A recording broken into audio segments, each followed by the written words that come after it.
The need to rename a part file in SolidWorks is quite common. In an earlier lesson on the topic of file relationships, we saw an example of how not to do this.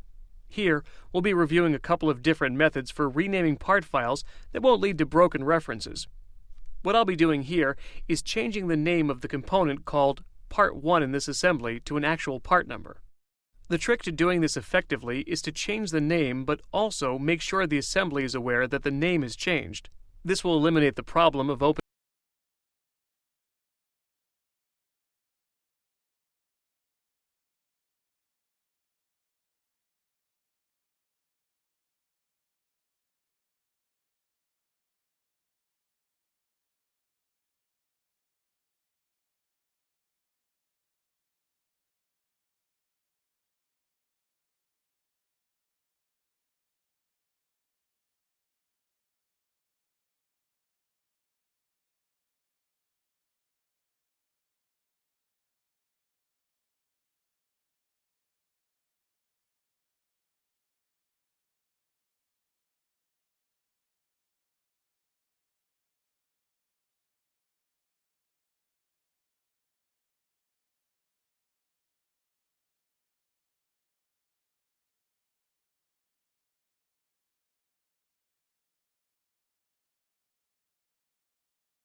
Keep in mind all we've done is create a new component with the correct name, and we've changed the pointers in the assembly and drawing so they find the correct part. However, the original component called Part 1 still exists. It simply isn't being referenced by the other documents. To be thorough, it would be a good idea to delete Part 1 to avoid future confusion, or at least move it to another directory. Two things were important in order for this procedure to work. First, the assembly and drawing that were referencing the part were open in SolidWorks. And second, I used Save As and not Save As Copy. See, this allowed me to rename the part file and at the same time update the assembly and drawing so they'd point at the new file. So when do you use Save As Copy? I find it useful when you're about to branch off of a design and try a new idea. Before you make drastic changes, I recommend creating a backup copy of your part using Save As Copy. This leaves a copy intact that you can return to if your idea doesn't pan out. The Save As procedure I just went through is effective when renaming a part that's not used in many places. A typical case would be during conceptual design, when you haven't yet assigned official part numbers to your models. It's okay to start a design with generic names such as base and cover.